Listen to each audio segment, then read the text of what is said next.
एक निदेशालय का विरोध, प्राथमिक शिक्षक संघ व सरकार आमने सामने। शिमला में कल बड़ा प्रदर्शन, सरकार ने जारी किया नोटिस।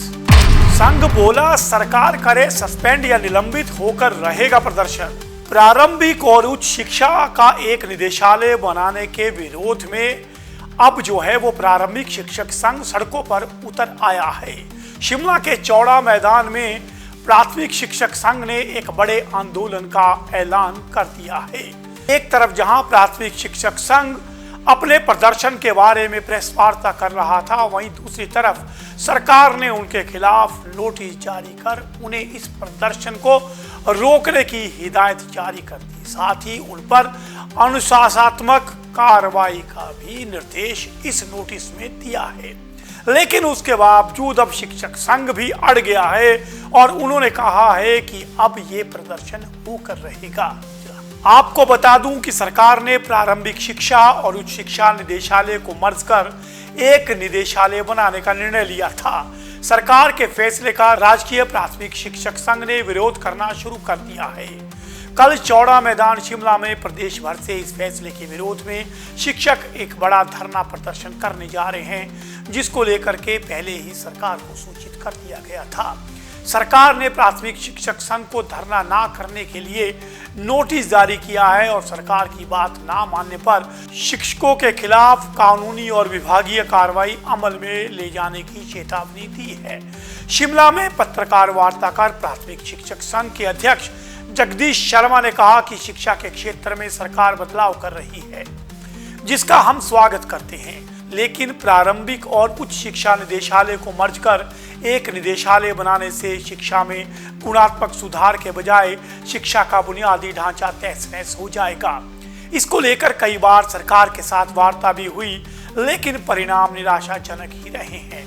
ऐसे में अब प्राथमिक शिक्षक विरोध स्वरूप कल चौड़ा मैदान शिमला में बड़ी रैली करेंगे, जिसे कुचलने का प्रयास सरकार कर रही है। लेकिन अब शिक्षक पीछे नहीं हटेंगे, भले ही सरकार उन्हें सस्पेंड कर दे या निलंबित कर दे।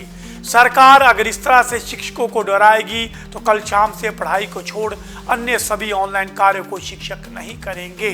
शिक्षा के क्षेत्र में गुणात्मक सुधार के लिए 1984 के बाद प्रारंभिक शिक्षा निदेशालय बनाया गया था, जिसके बाद शिक्षा के क्षेत्र में प्रदेश ने बड़े आयाम स्थापित किए हैं। इसके अलावा निलंबित मांगों को लेकर भी प्रदर्शन में शिक्षक अपनी बात रखेंगे। आज की प्रेस वार्ता में एक तरफ जहां उन्होंने सरकार के खिलाफ अपना गुस्सा जाहिर किया है, साथ ही उन्होंने शिक्षा सचिव के खिलाफ भी मोर्चा खोलते हुए कहा कि उन्होंने जब भी बैठक की तो पूरा आश्वासन दिया, लेकिन बड़े दुख की बात है कि जो वो कहते हैं वो करते कुछ और है और होता कुछ और है।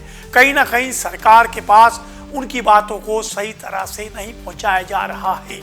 एक तरफ जहां ये शिक्षक जो है वो प्रेस वार्ता कर रहे थे, वहीं दूसरी तरफ सरकार ने भी अब नोटिस जारी कर दिया है। नोटिस में स्पष्ट तौर पर लिखा है कि ये धरना जो है वो नियमों के विपरीत है। जो सर्विस एक्ट के तहत जो प्रोविजन है उसके तहत जो है ये माननीय नहीं है। वहीं सरकार ने नोटिस जारी कर शिक्षकों को स्पष्ट कह दिया है कि अगर उन्होंने धरना प्रदर्शन किया तो उनके खिलाफ विभागीय और कानूनी दोनों तरह की कार्रवाई की जाएगी। सरकार ने सभी डिप्टी डायरेक्टर और ब्लॉक लेवल BLO जितने हैं उनको ये निर्देश दिए हैं कि कल कोई भी शिक्षक जो है कहीं भी जाता है या छुट्टी लेता है तो उसकी तुरंत प्रभाव से निदेशालय को सूचना दें। अब देखते हैं कि ये सरकार और शिक्षकों के बीच या आमने सामने एक जो बड़ी लड़ाई शुरू होने वाली है या आखिर किस ओर जाएगी। क्या सरकार शिक्षक संघ को वार्ता के लिए बुलाएगी? क्या शिक्षक संघ अपने धरने पर जो है वो अड़े रहेंगे? हालांकि पत्रकार वार्ता में जब ये सवाल पूछा गया तो उन्होंने कहा कि हमारे जो शिक्षक संघ के लोग हैं वो चल पड़े हैं। दूर क्षेत्रों से आने वाले लोग, वो चाहे चंबा से हों या अन्य क्षेत्रों से, उन्होंने शिमला का रुख कर दिया है। अब ये प्रदर्शन होकर ही रहेगा। कल इस प्रदर्शन में क्या होता है और नोटिस जारी होने के बावजूद प्रदर्शन के बाद सरकार क्या निर्णय लेती है, इसकी अपडेट लेके जरूर आपके बीच में समाचार फर्स्ट आएगा। मैं हूं पंकज पंडित और आप देख रहे हैं समाचार फर्स्ट टू द पॉइंट।